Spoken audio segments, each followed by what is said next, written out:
Olá, meu nome é Isabela Rossito e vamos dar início a mais um episódio do Direito Público em Debate, que é um programa do canal Arbitragem em que são debatidos temas relevantes sobre arbitragem envolvendo o poder público.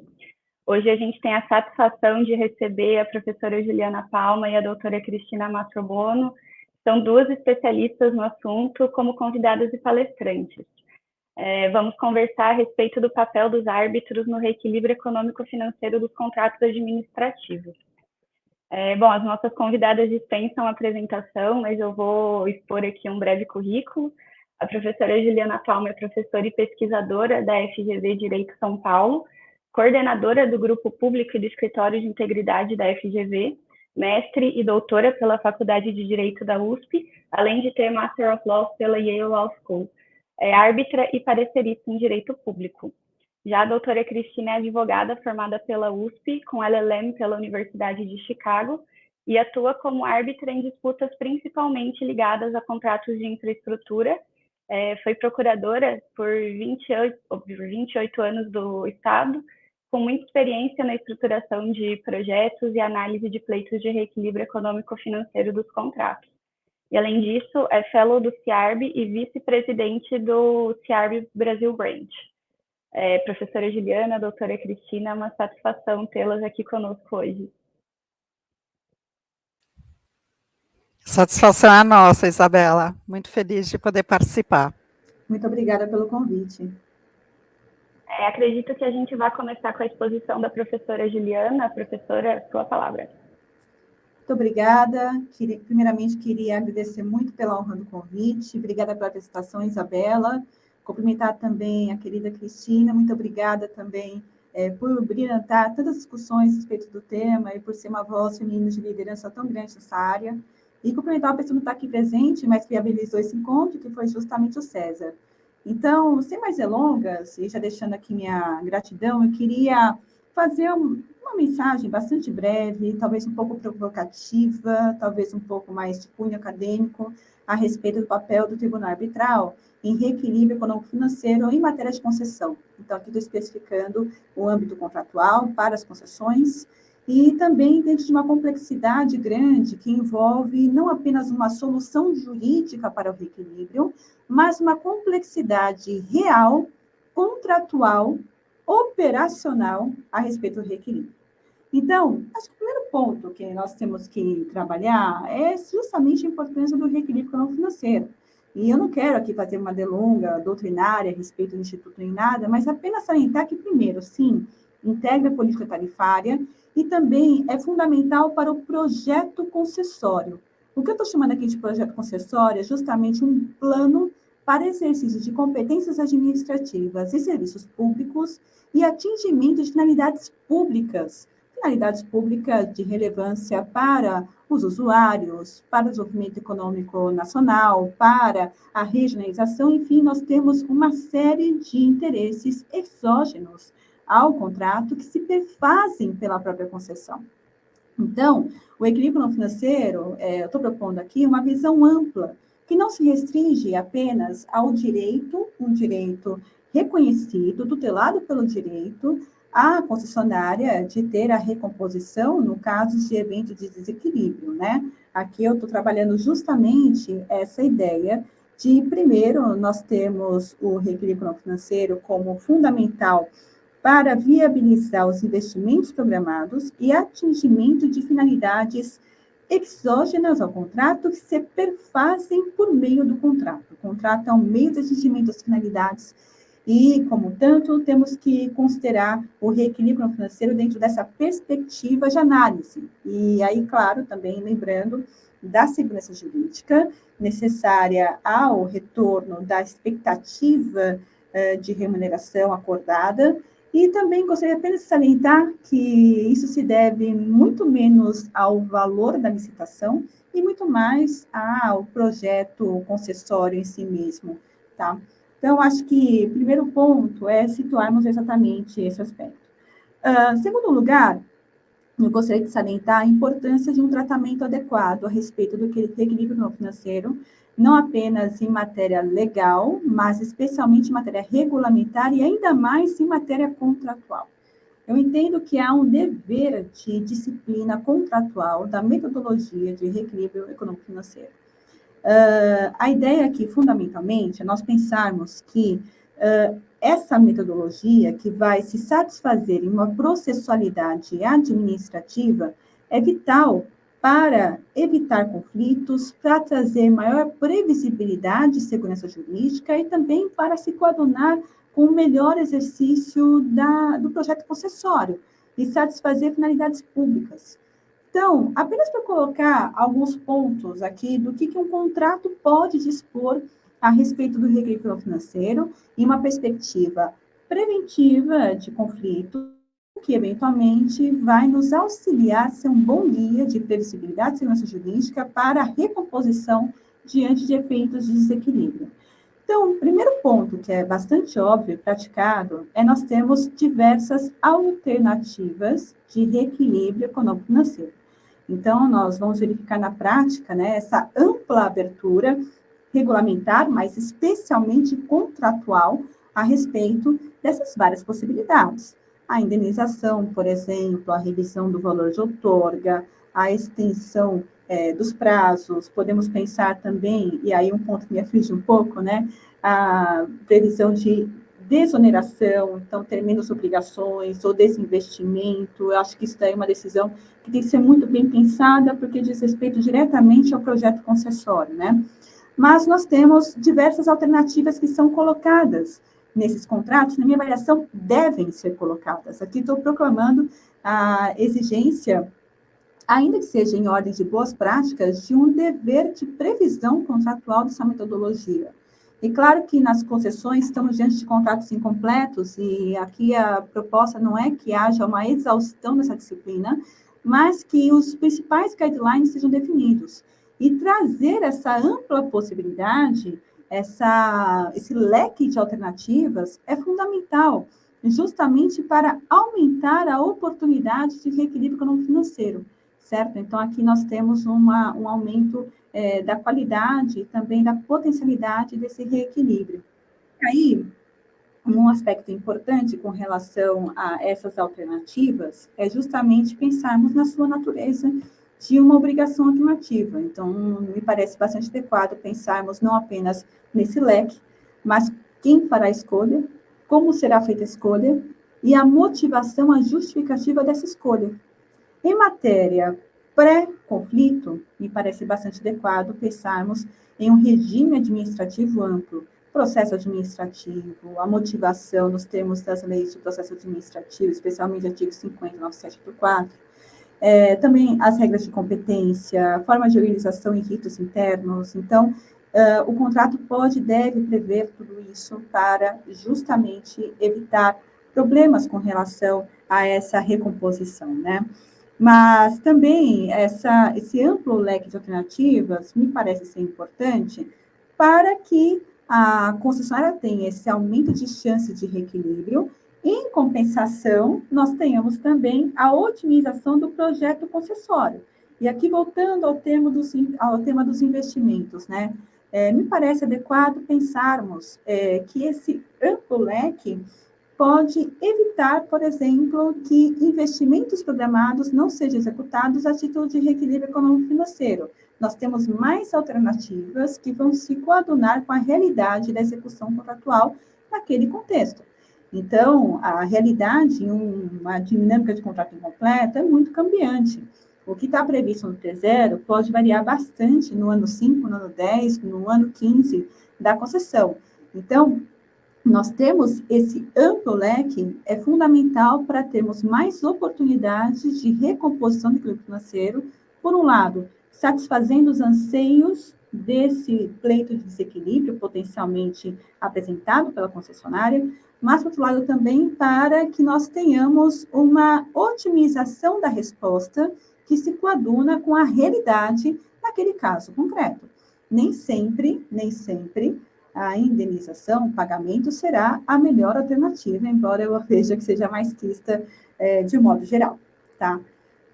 Também entendo que o contrato pode fazer uma combinação de critérios, então eu não vejo nenhum impedimento legal, nenhum impedimento regulamentar para que essas alternativas sejam estabelecidas em uma margem de preferência. Então, um bom exemplo que eu estou reforçando aqui é a questão do desinvestimento, tão somente se as outras alternativas de reequilíbrio, por exemplo, não forem satisfeitas. O contrato pode trazer uma previsão nesse sentido. E outro ponto importante também é um tema que, para mim, é bastante afeto, da consensualidade. Então, é efetivo que o contrato pode, sem sombra de dúvida, estabelecer por exemplo, acordo substitutivo, e quando nós estamos diante do término de contrato, já temos experiências concretas de resolução de passivos regulatórios por meio de acordos. Então, nada impede que o próprio contrato traga a previsão contratual para estabelecer acordos nessa dinâmica de recomposição do equilíbrio econômico-financeiro. Então, só para fazer um breve resumo do que eu falei agora há pouco, nós temos, eu tenho defendido como uma boa prática em matéria de concessão, justamente a previsão da metodologia do reequilíbrio financeiro no âmbito do contrato. Claro que o regulamento é muito bem-vindo, mas por que eu reforço a matéria contratual? Aqui é uma questão de visão a respeito da concessão. Então, nós estamos diante de serviços públicos, de objetos bastante específicos, de realidades dinâmicas, estudos preliminares e de uma dinâmica relacional própria em matéria contratual. Então, eu entendo o lado um pouco da administração pública de tentar uniformizar processos, uniformizar soluções. Eu entendo o lado da concessionária, dos particulares também, na isonomia. Mas, por outro lado, em matéria de projetos, em matéria de satisfação de finalidades públicas, a realidade impera. E é claro que cada contrato terá uma realidade própria, por isso que eu acho tão oportuno que os contratos, de modo geral, tragam uma metodologia que seja bastante afeta a sua realidade. Então, basta pensar, por exemplo, que o processo em uma determinada agência reguladora será marcadamente diverso de um processo de uma outra agência ou de uma secretaria e assim por diante, tá? Só para colocar esses aspectos importantes. Bom, outro ponto importante também é justamente a questão de quem irá fazer a concentração, ou seja, a escolha da prestação específica por meio da qual nós vamos ter justamente a recomposição do equilíbrio financeiro. De modo geral, a solução é dada ao poder público, mas eu tenho entendido particularmente que essa escolha não é uma prerrogativa pública, ou seja, não é simplesmente um ato de soberania em que o Estado deva definir. E acho perfeitamente viável que o contrato disponha, por exemplo, que esse ajuste possa ser alcançado por meio de um acordo ou, eventualmente, estabelecer uma dinâmica de mediação, enfim. O que eu quero chamar a atenção é que, não necessariamente, a escolha da forma de recomposição econômico financeiro deva ser feita unilateralmente pelo poder público, mas pode perfeitamente ser objeto de um acordo e de um ajuste com relação ao particular. Bom, isso posto, eu acho que dá para a gente avançar um pouco mais, para também inserir um assunto mais avançado, que é justamente essa dinâmica da metodologia de recomposição do equilíbrio financeiro. E acho que é um aspecto bastante próprio de contratos relacionais e contratos incompletos, verificarmos que soluções jurídicas são mutáveis e que cláusulas contratuais devem ser constantemente revistas. Apenas para conclamar que não há nenhum problema em haver um termo aditivo em que vai estabelecer uma metodologia diversa, ajuste de metodologia. Quanto a isso, desde que haja uma base consensual, o contrato é plenamente receptivo para essas novas incorporações, inclusive se nós estamos diante de metodologias já experimentadas em outras áreas, que trouxeram bons frutos, e aí um ganho, né, vamos colocar assim, eficiência, a partir da adoção dessas outras fórmulas. Então, apenas chamar a atenção para a dinamicidade dessa previsão. Bom, o que isso tem a ver com a arbitragem?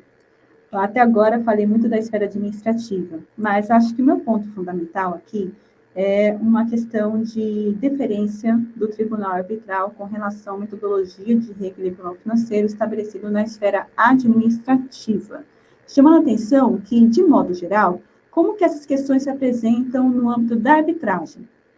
Um pleito de desequilíbrio, geralmente apresentado pela concessionária, a partir de uma negativa, de uma demora na esfera administrativa, então já houve uma processualidade administrativa, e também, como eu falei agora há pouco, né, com relação às alternativas que aumentam a oportunidade de satisfação do direito ao reequilíbrio financeiro, se apresentar também na esfera do tribunal arbitral, ou seja, pedidos subsidiários, pedidos alternativos, enfim, pedidos que aumentem a oportunidade de se ter justamente a satisfação desse equilíbrio econômico-financeiro.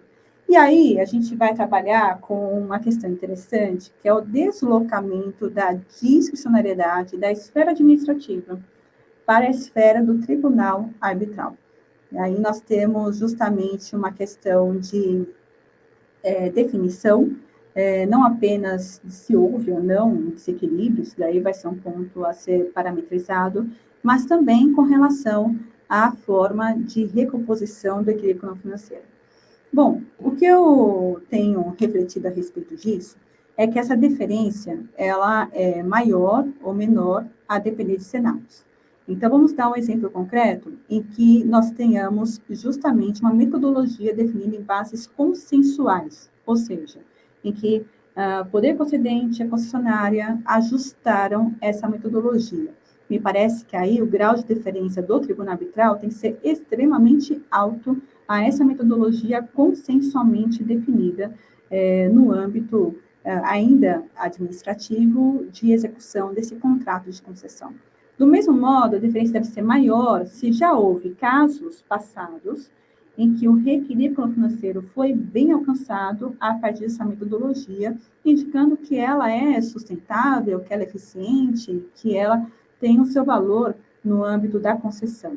Tá? Então, quando que o tribunal arbitral vai se imiscuir nessa metodologia? Eu acho que aí nós temos que ter casos muito pontuais, muito específicos, apenas quando essa metodologia for incompatível com a realidade colocada, ou seja, ela for basicamente impossível de ser implementada. Então, por aí, já podem ver meu ponto de vista que, de um modo geral, o tribunal arbitral terá pouca oportunidade de fazer uma revisão, um reexame dessa metodologia. Então, como que o tribunal arbitral tem que agir diante de um pleito de reequilíbrio financeiro na prática? Porque é isso que importa, né? Então, o primeiro aspecto é irmos por básico. O básico é, o tribunal arbitral vai primeiro reconhecer se houve, de fato, um evento de desequilíbrio. Na sequência, vai fazer uma estimativa desse evento de desequilíbrio, isso com a ajuda da perícia, possivelmente, e na sequência vai justamente estabelecer essa forma de recomposição. E como se dará essa forma de estabelecer essa decisão, que aí é o ponto mais difícil, sendo muito cuidadosa, porque eu sei que esse assunto é bastante polêmico, tá? Na minha avaliação, seguindo a metodologia que está no contrato. Observando o contrato, a gente vai verificar, por exemplo, que o contrato deu esse poder de escolha para a administração pública, para o poder concedente, ou de modo conjugado, vamos seguir esse rito contratual. Mas, aí que está o ponto interessante. Como eu falei agora há pouco, o tribunal arbitral recebeu essa discricionalidade. Ele foi convidado a ser um tomador de decisão. Então, não me parece adequado que ele seja apenas um observador e não tenha nenhum papel de controle com relação a essa forma de recomposição. E aqui eu gostaria de colocar, então, 3 elementos, 3 variáveis que o tribunal arbitral deve considerar especificamente nos pleitos de reequilíbrio envolvendo o poder público em matéria de concessão. Primeiro ponto, é fundamental pensarmos no interesse legítimo, direito tutelado do particular em ter o seu direito ao reequilíbrio econômico-financeiro de modo célere e sustentável. E aqui eu estou tanto trabalhando a questão do quanto que esse particular vai conseguir ter fôlego financeiro, vai conseguir ter, inclusive, incentivos para bem executar o contrato, quanto pensando, obviamente, na própria viabilidade contratual da concessão. Então, um aspecto fundamental é trabalharmos nessa questão da celeridade e do cumprimento da legítima expectativa de desequilíbrio, isso, claro, se no âmbito da concessão, do tribunal arbitral, se verificar que houve, de fato, um desequilíbrio que mereça ser corrigido, ser saneado. Então, esse é um aspecto fundamental. O tribunal arbitral pode e deve averiguar essa questão da celeridade na hora de realizar a concentração, ainda que a concentração esteja no âmbito, na esfera administrativa. Segundo ponto importante que me parece aqui, considerarmos também a aplicabilidade do artigo 22 da LINDB, que vai falar que se deve considerar os obstáculos e as dificuldades reais do gestor. E aí também tem as questões de políticas públicas de incumbência, me parece que aqui é muito mais uma questão de sensibilidade com relação à gestão pública. Ou seja, nós temos uma decisão de forma de recomposição do equilíbrio financeiro que não seja deslocada da realidade administrativa, que no caso de uma condenação, tenha que realizar esse reequilíbrio. E aí me parece que o ponto fundamental é prestar atenção com relação aos seus processos, às suas dinâmicas, aos seus ritos. Isso, claro, esse que é um ponto difícil, né? Tendo que prestar atenção para a celeridade, mas também sem desconsiderar os obstáculos e dificuldades reais em matéria orçamentária, em matéria financeira, em matéria de processo, em matéria de gestão de contratos e assim por diante. Quer dizer, às vezes não é uma situação tão fácil em que definir, por exemplo, um prazo vai fazer com que a máquina administrativa se mexa de modo mais rápido. Aqui há uma necessidade de compreender a prática administrativa, compreender as limitações que se tenham na própria gestão pública e ter uma empatia com relação a isso na hora de fazer a definição. Isso, repito, sem descurar da celeridade. Não estou sendo aqui conivente, com relação a excessos de burocracia, mas eu estou dizendo que na máquina administrativa há um tempo de processo que deve ser considerado na hora dessa decisão do tribunal arbitral. E, por fim, um outro ponto fundamental é justamente trabalhar a efetividade dessa decisão à luz do projeto concessório. Ou seja, não faz tanto sentido estabelecer, por exemplo, um dever de indenização que vai ser satisfeito de modo por precatório quando a concessionária não tem fôlego financeiro para cumprir com suas obrigações. Aí o ideal é que nós tenhamos outras alternativas mais eficientes. Também não me parece adequado, eu sei que eu sou voto vencido, mas eu sou bastante crítica com relação a esse aspecto de desoneração de investimentos, né? Eu acho que o grande fator da escolha da concessão é o potencial de investimento. Então, me parece bastante adequado que a primeira alternativa seja justamente se aliviar dos investimentos. Nós temos outras alternativas, por exemplo, mexer na outorga, eventualmente trabalhar já no T0 da concessão com uma espécie de colchão da outorga que vai ser utilizado justamente para esses casos. Eu sei que o Tribunal de Contas da União tem uma certa reticência com relação a essa dinâmica, mas ela pode ser experimentada e praticada. Enfim, o que eu estou chamando a atenção é que a gente tem que ter atenção à finalidade pública da concessão e ter esse olhar exógeno para além do olhar das partes. Eu sei que na arbitragem isso pode ser um grande problema, já que nós estamos em um rito arbitral. Mas, quando nós temos a presença da administração pública como parte da arbitragem, me parece que essas permeabilidades são bem-vindas e o tribunal arbitral vai fazer jus a essa perspectiva. Então, qual que deve ser o papel do tribunal arbitral? De modo bastante resumido, que a gente está com o tempo um pouco esgotado. Primeiro, uma deferência à metodologia. Segundo lugar, analisar a escolha feita por quem tem, de acordo com o contrato, esse poder de escolha. E aí o ponto fundamental é que o tribunal arbitral não vai ser apenas um observador, mas vai ser, de fato, um controlador. E o controle vai se dar a partir dessas três perspectivas de análise: a celeridade e a efetividade do plano financeiro, especialmente para o lado da concessionária, os obstáculos e dificuldades reais da gestão pública, que têm que ser consideradas para que uma decisão arbitral não seja infactível, e o projeto concessório. Portanto, no final do dia, nós temos uma sobrevalorização da justificativa, da motivação que vai ser apresentada. E acho que esse é um embate bem interessante, porque no final do dia nós temos uma conexão entre processualidade administrativa e processo arbitral, mas também com uma expectativa de aumento das chances de reequilíbrio financeiro, no caso de pleito de desequilíbrio, e também sem trazer maiores ônus para as finalidades públicas atreladas à concessão. Eu sei que as ideias são todas novas, são todas desafiadoras, e estou muito aberta ao debate, e agradeço muito pela oportunidade. Muito obrigada, professora Juliana. Excelente exposição.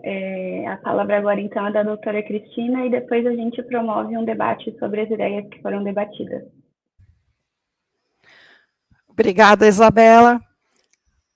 Bom, agora vai ser difícil falar depois da professora Juliana. Juliana, sou sua fã, sempre adoro como você expõe com clareza tudo, mesmo que eu discorde um pouco, a gente quase se convence. Brincadeira. Bom, eu vou tomar aqui, a sua fala já me facilitou bastante, porque você já fez toda essa introdução acerca da importância, né, da gente ter os contratos definindo já as regras sobre a metodologia de reequilíbrio, o procedimento e tal. Eu até acrescentaria aí um fato bem importante, Juliana, que é a questão não só da metodologia, tudo mais dos prazos também disponibilizados à administração pública, porque a gente vê muito prazo para a concessionária apresentar a documentação, o que ela precisa apresentar, mas poucos prazos à administração pública e as consequências do descumprimento desses prazos, né? Porque muitas das arbitragens que estão hoje em dia em curso são procedimentos administrativos que foram iniciados e que depois de anos, em alguns casos, a concessionária se socorre da arbitragem para conseguir dar uma solução, porque o poder concedente demorou para resolver aquele assunto. Então, eu acho que essa seria um fator, uma previsão importante a ser complementada nos contratos que, em geral, não tem. Bom, o tema que a gente está abordando, né, o papel do tribunal arbitral nos pleitos de reequilíbrio econômico-financeiro. Como que eu me envolvi um pouco nesse assunto, além de estar atuando como árbitra em vários casos, eu acabei de escrever um artigo sobre isso, que vai ser publicado na revista do SEBAR, no grupo de arbitragem e administração pública, e a ideia de escrever partiu, na verdade, de um artigo que eu li, de uma tese que eu li, que eu falei, nossa, é isso aqui, eu preciso ver como juntar aqui o papel do tribunal para atingir essa finalidade, que é um artigo que onde que está aqui? O Roberto Moraes Dias, ele escreveu, está disponível na biblioteca da GV, ele escreveu uma tese sobre o tempo de decisão dos pedidos de reequilíbrio econômico-financeiro nos contratos de concessão, como mitigar o risco de omissão administrativa. E ele aborda bastante nessa tese dele uma questão que, é claro, eu já sabia, mas ele colocou em palavras, né? Que é o interesse público que está por trás do reequilíbrio econômico-financeiro dos contratos. Porque a gente sempre pensa em reequilíbrio como sendo o direito da concessionária ou o direito do contratado, né?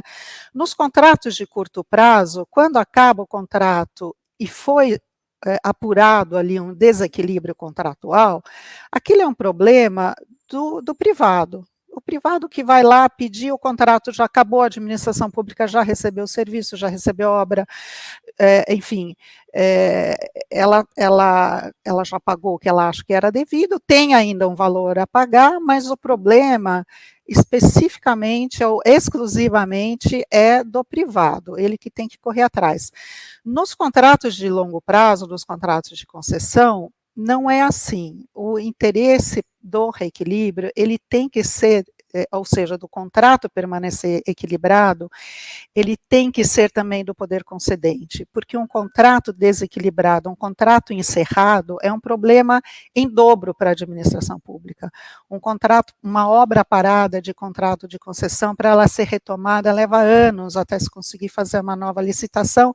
Vide aí alguns exemplos que a gente tem no Brasil inteiro, inclusive no estado de São Paulo. Então, ele coloca isso, essa questão do interesse público. Então, a gente tem que pensar, eu comecei a pensar o que eu posso contribuir para levar para esse tema, considerando o meu papel como árbitra hoje em dia, que eu tenho me dedicado só a isso, né? E, bom, aí eu comecei a fazer uma pesquisa e fiz um levantamento de várias arbitragens em curso perante a administração pública, peguei aquelas que estão disponibilizadas no site da AGU, peguei aquelas que estão disponibilizadas no site do Estado de São Paulo, da Procuradoria do Estado de São Paulo, não localizei outros, infelizmente, né? Acho que os entes públicos ainda não estão cumprindo com a obrigação de dar publicidade às arbitragens. Enfim, face o pouco tempo que eu tive, então eu fiz uma amostra pequena, mas o objetivo ali foi ver como os pedidos eram direcionados ao tribunal arbitral, para a partir daí poder analisar o que o tribunal pode decidir ou não, né? Então, assim, em relação à questão do reequilíbrio que é levado a um tribunal arbitral, dois pontos me chamam a atenção. Primeiro, a questão da metodologia de apuração do desequilíbrio. Então, assim, a Juliana trouxe muito bem aqui a necessidade de que um contrato tenha isso. Hoje em dia, as agências reguladoras, elas também já têm resoluções disciplinando como é que esse reequilíbrio vai ser feito. Eu entendo que essas resoluções todas, elas têm que ser analisadas. E olha, um parênteses, independentemente disso estar previsto na cláusula compromissória, porque a gente vê em alguns casos o tribunal arbitral falando, se o poder público queria que isso fosse analisado, tinha que estar na cláusula compromissória. Eu acho que não, isso está dentro do princípio da legalidade, ao qual a arbitragem com a administração pública se sujeita. Então, o tribunal arbitral tem que analisar todos esses dispositivos. Ele pode não adotar algum depois de uma análise? Pode, acho que ele pode entrar numa análise se aquela resolução ela é legítima, se ela é legal, se ela atende todos os requisitos de legalidade, se ela foi emitida considerando as regras da administração pública, mas caso não haja uma impugnação em relação a isso, ela tem que ser aceita porque ela tem que ser considerada pelo tribunal arbitral, porque é isso que norteia a condução daquele contrato, né? Em relação ainda à metodologia do reequilíbrio, eu verifiquei nos casos que eu analisei, que em poucas vezes a metodologia foi indicada nas alegações iniciais das partes. Não é feita referência ao contrato em geral, não é feita referência à cláusula do contrato, não é feita referência à metodologia, por exemplo, a metodologia econômico-financeira, se usa tiro do contrato, se usa o fluxo de caixa marginal, enfim, coisas que se confundem às vezes com mérito, que não, acho que se for para discutir só numa fase de perícia, muitas vezes você atrasa o procedimento arbitral, né? Então, são alguns aspectos que podem, inclusive, agilizar o tempo do processo arbitral, caso já haja uma alegação desses aspectos desde o início das alegações das partes. Então, esse é um aspecto. E o aspecto mais importante, eu acho que, né, que todo mundo quer saber, bom, afinal, o tribunal arbitral, ele pode entrar na questão da metodologia de recomposição do reequilíbrio do contrato, né? E aqui é que é o tema polêmico, e aqui eu divido um pouquinho de você, Juliana. Porque eu acho que, assim, uma coisa que a gente tem que lembrar, o tribunal, o processo arbitral, ele não está sujeito às regras do Código de Processo Civil, em tese, né, em geral, essa é a regra geral. No entanto, tem alguns princípios que eu acredito que se aplicam, sim, ao procedimento arbitral. Por exemplo, o princípio da demanda, que é que o árbitro ele está limitado àquilo que foi pedido, né? Então, nesse aspecto, o pedido num processo arbitral onde o pedido seja de reequilíbrio daquele determinado contrato, o pedido tem que ser formulado de uma maneira muito pensada, certo? Muito pensada. Por quê? Porque se o pedido for condenação ao pagamento de X milhões de reais, o tribunal, no meu entender, ele vai estar limitado àquilo, ele vai decidir sobre o pagamento de 100 milhões de reais e a ordem que o tribunal vai emitir é de pagamento naquele valor, né? E aí a gente entra em toda uma discussão. O administrador, quando ele receber aquela sentença, ele pode, ao invés de pagar, ele pode transformar aquele valor numa outra metodologia de reequilíbrio? Sim, ele pode, inclusive o decreto federal que trata da arbitragem, o decreto 10.000, eu sempre esqueço o número, 10.025 de 2019, ele prevê outras formas de equacionamento do reequilíbrio em substituição ao pagamento de indenização. Então, existe essa possibilidade. Mas o que é importante a gente lembrar para quem tem experiência com a administração pública? Quanto menos decisão nesse aspecto você deixar para o administrador, melhor para você, e mais ele vai te agradecer. Porque o administrador ele vai ter que decidir ali, eu mando isso aqui para um precatório, ou eu vou aumentar a tarifa, por exemplo, né? Ou eu vou desonerar de investimentos, ou eu vou reduzir a outorga, ou eu vou reduzir o valor das garantias, é ele que vai tomar essa decisão. E muitas vezes, a gente sabe disso, o administrador ele vai preferir mandar isso para pagamento, porque pode estar havendo uma mudança de governo, onde o interesse naquela concessão não é mais tão grande, pode se tratar de um serviço que não seja tão essencial, né, ou cuja continuidade não seja tão essencial.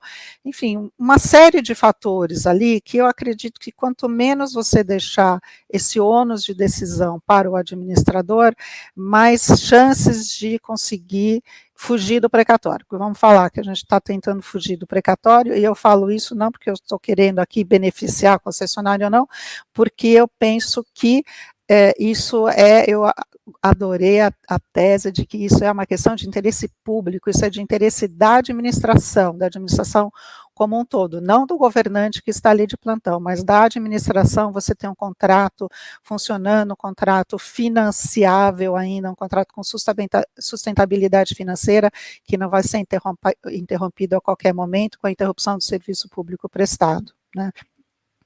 Então, a questão é como a gente pode fugir do precatório. E aí, eu acho que uma maneira da gente conseguir isso é levar para o tribunal arbitral um pedido onde ele apure um valor de desequilíbrio e condene o administrador na obrigação de fazer, consistente no equacionamento imediato do reequilíbrio, considerando os métodos internos e externos do contrato, tá? Externos ao contrato. Então, na medida em que se dá essa determinação, o administrador ele recebe uma obrigação, então, de executar aquilo sem pensar na possibilidade de emitir um precatório, mas sim de usar, então, esses mecanismos que o contrato, em geral, prevê, né? O contrato também, em geral, ele prevê as formas de equacionamento e ele dá ao administrador a discricionariedade para decidir qual vai ser a melhor metodologia. Bom, aí a gente vem para a questão. O tribunal arbitral ele pode entrar na discussão dessa metodologia, né? Eu acho que esse é um tema bem polêmico e a minha posição é que Em geral, não. Eu acho que esse não é um tema para ser discutido pelo tribunal arbitral. Eu falo em geral por quê? Porque depende de cada contrato. Tá? A gente pode ter um contrato aqui, onde a metodologia prevista no contrato é um reajuste. Então, o tribunal ele não estará descumprindo nenhuma forma aqui de discricionariedade administrativa, porque ele está se atendo ao que está previsto no contrato. Por exemplo, nos casos que eu estudei, tinha o caso Libra. O caso Libra é um dos poucos que eu identifiquei que já no pedido inicial tem a forma de metodologia de reequilíbrio buscada pela parte. E a forma ali indicada era justamente o reajuste no arrendamento do terminal ali, né? É que no fim o caso foi julgado improcedente, né? Então não houve uma decisão, mas eu acho que seria claramente uma forma correta que o tribunal arbitral poderia aceitar, porque aquilo estava previsto no contrato e não é um contrato também que tenha uma repercussão assim muito grande dentro de uma política de concessões para um determinado setor, né? Agora, em geral, vamos falar, se a gente está falando de um contrato de concessão rodoviária, que nós temos toda uma política do setor, tem uma agência nacional voltada às concessões rodoviárias, né? Não as concessões, mas a política nacional e que cuida dessas concessões. O tribunal, assim, qualquer decisão que diga respeito à forma de reequilíbrio, eu acredito que ela tem que levar em consideração a política toda que está se dando àquele setor, né? Então, é muito arriscado o tribunal arbitral entrar nessa análise. E aí, Juliana, você trouxe uma questão bem interessante que eu anotei aqui, que é a questão da consensualidade.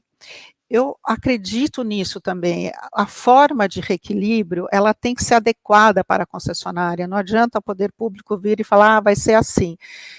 Pode ser que aquele assim não seja o mais adequado para aquele projeto, para aquela empresa, ou na situação que aquela empresa está enfrentando. Então, a consensualidade, eu acho que ela é essencial. Mas eu acho que essa consensualidade, ela não tem espaço mais no procedimento arbitral, né? Eu acho difícil, também me pegou um pouco de surpresa aqui sua tese, eu não quero me adiantar aqui com um posicionamento que depois venha a ser questionado, mas estou fazendo essa ressalva aqui, que não é meu posicionamento final sobre esse ponto. Mas eu acho difícil, num procedimento arbitral, espaço para essa discussão. Vamos aumentar aqui, vamos aumentar lá. O tribunal arbitral, ele não tem todas as informações necessárias do setor. E eu não sei se ele quer também entrar nesse tipo de discussão, sabe? Porque isso requer um conhecimento não só daquele contrato, mas de toda a política que está se dando para aquele setor de concessões, né? Então, mas é claro que depende do caso, né? Vamos falar, depende do contrato que nós estamos falando. Então, eu não afasto totalmente a possibilidade do tribunal arbitral entrar numa discussão dessas, mas eu acho difícil ter espaço para essa discussão, inclusive considerando o princípio da demanda que eu falei. O procedimento arbitral é muito fechado, a demanda tem que ser estabilizada no termo de arbitragem, nenhum pedido pode ser apresentado depois, salvo se houver concordância entre as partes. E eu discordo também, Juliana, quando você fala, o tribunal da arbitragem envolvendo a administração pública, talvez tenha que ter espaço para essa flexibilidade, sabe? Esse é um tema muito caro para as pessoas que atuam no setor de arbitragem. Ninguém quer administração pública com prerrogativas que as outras partes não têm, sabe? Ninguém quer. Eu também acho que não deve ter. Eu acho que quando tem que ser dentro de um processo eficiente que se tenta dar por meio da arbitragem. E se entra nessa discussão, pode ser que comece a prorrogar, tanto quanto prorroga no campo administrativo. Então, acho que dentro do processo arbitral é mais eficiente apurar um valor e jogar isso para a administração com a obrigação de promover o reequilíbrio do contrato. Acho que talvez até dando um prazo razoável, né, para que isso também daí não seja estendido ad eternum no campo administrativo. Mas eu acho que o que eu tinha para falar era basicamente isso. Bom, só ainda falando um pouquinho da pesquisa, a maior parte dos casos que eu analisei, ela justamente faz um mix, ela pede a condenação na obrigação de recompor o equilíbrio econômico-financeiro, mas ela abre alternativa para a possibilidade de pagamento pelo poder público, ou que esse se utilize de outro mecanismo de recomposição previsto no contrato, né? Mas ainda assim eu acho que é uma forma muito ampla, porque isso vai para o administrador, e aí sempre lembrando, nem todo administrador é preparado para tomar essa decisão de não querer se utilizar do precatório, e sim querer se utilizar das outras formas que são previstas, ou que estão previstas no contrato, ou que não estejam. Eu não acho também que, se não houver previsão no contrato, o administrador ele não está vedado de utilizar dessas outras formas, pelo contrário, ele tem que fazer tudo para dar uma sustentabilidade financeira àquele contrato e permitir que ele prossiga e consiga atender, né, a finalidade para o qual ele foi previsto, que é, em regra, né, a prestação de um serviço público para os cidadãos em geral. Então, com isso eu fico por aqui e estou feliz em poder responder algum questionamento de vocês. Obrigada pela exposição, professora Cristina. Está sendo realmente um momento de muito aprendizado aqui para mim, ouvindo as exposições de vocês. E eu gostaria de direcionar uma pergunta para a professora Juliana, considerando esse ponto que a doutora Cristina acabou de expor. Se você concorda, né, se a arbitragem poderia determinar que o reequilíbrio se dê por uma forma não prevista no contrato, e como isso poderia se acomodar com a previsão que consta em muitos contratos de concessão, que atribui expressamente ao poder concedente a escolha da forma de recomposição do equilíbrio. E também uma reflexão mais direcionada para ambas, em relação ao princípio da demanda mesmo. Como a arbitragem está restrita ao que efetivamente foi demandado, seria possível que a decisão determinasse o reequilíbrio por meio de uma alteração muito profunda no contrato de concessão? E eu acho que nesse tema é muito interessante a decisão recente do TCU sobre a desistência da relicitação, respondendo a uma consulta formulada pelo Ministério de Transportes e pelo Ministério de Portos e Aeroportos sobre a possibilidade de desistência da relicitação e sobre os requisitos de repactuação para que haja essa desistência, o TCU em determinar que o objeto da concessão não poderia ser alterado no eventual repactuação, e que também não poderia ser alterado o critério de julgamento da licitação, não poderia ser afetado pela repactuação. E também numa decisão do STF, num sentido um pouco mais distinto, sobre um decreto do Estado de São Paulo que permitiu a prorrogação antecipada de um contrato de concessão, a DI 7.408, nesse caso, a prorrogação antecipada veio com a inclusão de um objeto novo no contrato de concessão. Era um sistema de transporte coletivo, foram inseridos outros 2 sistemas no contrato. E, nesse caso, se alegou que violaria os princípios da administração, a regra de prévia licitação para esses sistemas, e o plenário do STF discordou e reconheceu a possibilidade de uma alteração tão profunda no contrato de concessão, desde que demonstrada a vantajosidade para o poder concedente.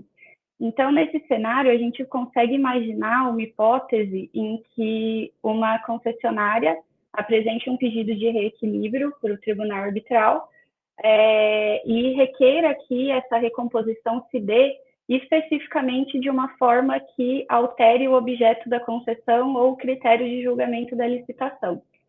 E acho que a gente pode pensar em exemplos, por exemplo, num contrato de concessão de aeroporto, em que a concessão tenha se dado em bloco no modelo filé com osso, né? Com um subsídio cruzado entre um aeroporto deficitário e um aeroporto mais rentável. caso se constate um desequilíbrio muito forte em desfavor do concessionário, ele poderia pedir para a arbitragem determinar o reequilíbrio por meio da exclusão de investimento num aeroporto deficitário? E, num outro exemplo, num contrato de concessão rodoviária, em que o critério de julgamento tenha sido a menor tarifa básica de pedágio, poderia a arbitragem determinar a recomposição por meio da elevação dessa tarifa ofertada pelo vencedor? São só os questionamentos que eu queria deixar aqui mesmo. Excelentes perguntas, Isabela. Primeiramente, queria cumprimentar a é sempre uma honra, um aprendizado imenso ouvi-la, e parabéns demais pela sofisticação da análise, né? Eu acho que nada aqui que está sendo debatido é simples, é bastante qualificado e sofisticado, então parabéns demais por suscitar tantas reflexões e pelas discordâncias também, mas eu não sei se é tanta discordância assim não, Cristina, olha, deixa eu fazer aqui de modo um pouco mais claro, tá? Parece que nós temos 2 cenários específicos, né? Um cenário que foi indicado em que existe, como foi colocado, um pedido bem formulado com condenação a pagamento de um quanto, né? De um determinado valor. Agora, a gente tem um outro cenário, que é um cenário mais recorrente, em que nós temos também pedidos subsidiários e pedidos alternativos, que acho que a própria concessionária já antevê que trazer esse leque que está no contrato, na resolução, concordo inteiramente com o que você coloca que a resolução tem que ser considerada, concordo inteiramente, mais ainda, até mesmo todo o regime, entendeu? Então, de repente, uma prática, uma interpretação, uma súmula também que está congregado, é um regime próprio daquela concessão. Mas, enfim, me parece que a própria concessionária já traz esse leque maior, e por isso que eu falei do deslocamento da solenidade da esfera administrativa para o âmbito arbitral. Então, estou pensando justamente nesse cenário onde já se coloca no próprio pedido essas amplas possibilidades. E aí, Isabela, respondendo a sua questão, me parece que também a parte tem que estar distrita à metodologia estabelecida no contrato para o seu pedido. Então, o pedido tem que se coadunar com a metodologia de reequilíbrio financeiro já prevista no próprio contrato, se for no caso no regulamento. Eu não veria espaço para criar uma outra alternativa fora desse âmbito contratual. Agora, com relação à consensualidade, né? Bom, enfim, eu sou uma baita defensora da consensualidade, e seria estranho que eu também não visse possibilidade de aplicação no âmbito da arbitragem. Agora, o que nós temos que pensar aqui no caso concreto, né? Não é uma decisão, uma sentença arbitral, unilateral da arbitragem, mas é um reconhecimento que as partes podem, no curso da arbitragem, estabelecer uma forma de recomposição, especialmente a partir de uma execução de uma condenação. Então, vamos pensar aqui no caso concreto que a condenação do poder concedente a realizar o reequilíbrio financeiro, o poder concedente busca a concessionária para justamente pensar e ajustar uma forma. Eu entendo que, nesse caso, há espaço para a consensualidade, embora não seja típico, não seja o caminho normal. Nós temos hoje a consensualidade consagrada em todos os âmbitos de aplicação, o próprio CPC, que eu concordo, tem aplicabilidade imediata, mas sua principiologia tem alguma aplicação. Então, por exemplo, se estabelece no artigo 3º, parágrafo 2º, a resolução consensual das controvérsias, né? Então, me parece que, nesse caso, e aí é imprescindível o acordo, o consenso entre as partes litigantes, o tribunal arbitral pode reconhecer uma fórmula alcançada pelas partes para a execução daquela condenação específica, né? E, então, por isso que meu trabalho é justamente com a metodologia de recomposição como uma grande diretriz, um grande norte para a dinâmica da arbitragem, vai ser um grande referencial, né? E por isso sustentar também essa deferência à metodologia. Quando a cláusula coloca que o dever de escolha é do poder público, de novo, não é uma prerrogativa pública. Eu acho que ainda assim o poder público pode, se for o caso, partir da consensualidade, e nesse caso especificamente, eu também entendo que há um ônus de justificativa, de motivação, considerando esses 3 pontos que eu coloquei agora há pouco. Primeiro, a preocupação com a celeridade e a efetividade da fórmula alcançada, da solução jurídica alcançada. Segundo ponto, também tem que considerar os obstáculos e dificuldades reais, e aí estou inteiramente de acordo com o que a Cristina colocou agora há pouco sobre os prazos, concordo, assim, de número e grau, prazos factíveis, prazos reais, que sejam devidamente observados, e estabelecidas as consequências do seu descumprimento, mas, já no campo da execução da condenação, muito importante que o Tribunal Arbitral compreenda justamente essa complexidade administrativa para definir, eventualmente, prazos, estabelecer obrigações. E, por fim, o último ponto também é pensando o que é melhor para o projeto concessório. E isso permite que o Tribunal Arbitral tenha um controle da motivação, impedindo que possa ocorrer alguma questão mais de, vamos colocar assim, né, de comodismo por parte da administração pública, pensando nos seus próprios interesses secundários, frente ao projeto concessório. Então, o Tribunal Arbitral, repito, tem que prestar deferência a essa metodologia, especialmente uma deferência forte para essa metodologia que foi construída consensualmente.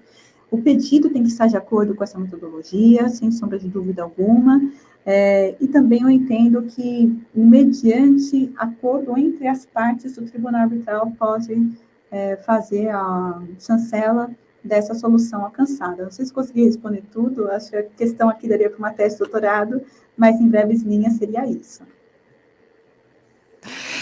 Isabela, deixa eu só comentar aqui, assim, como discordar da Juliana depois dessa claríssima apresentação, dessa claríssima exposição.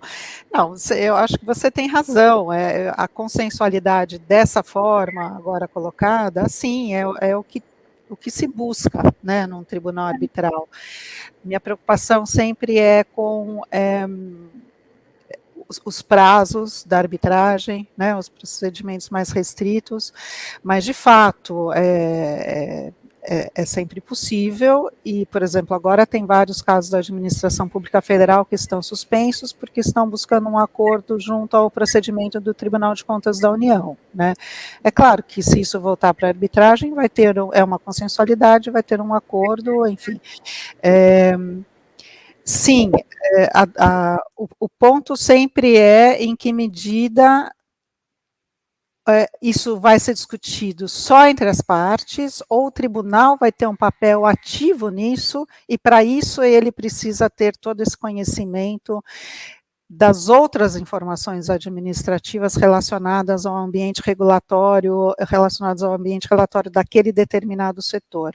Então, essa sempre é a minha preocupação, porque enquanto há consenso entre as partes, ótimo, mas é que não é assim que funciona na prática, nunca há ou dificilmente há, pelo menos a gente não tem ainda essa experiência de ter essa consensualidade na prática, mas, enfim, concordando aqui, com essas observações. Ótimo, muito obrigada pelas respostas. Realmente, se não for possível determinar que se dê por uma forma diferente do contrato, não tem nem por que entrar em discussões de formas mirabolantes de alteração do objeto da concessão, do critério de julgamento do leilão, enfim. Muito interessantes as discussões de hoje. Queria saber se vocês têm mais alguma pergunta, se vocês querem debater mais algum tema.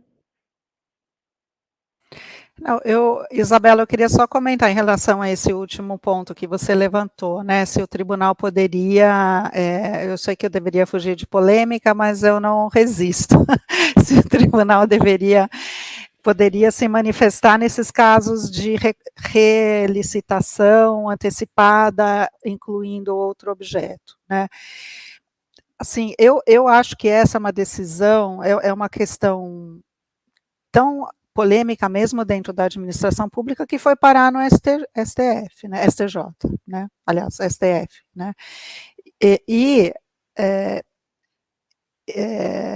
mas a decisão sim, é lícito o que foi feito, mas essa relicitação, ela não poderia nem ser levada para o judiciário, eu não acho que nem o poder judiciário não teria poder para decidir, vamos prorrogar por mais 30 anos.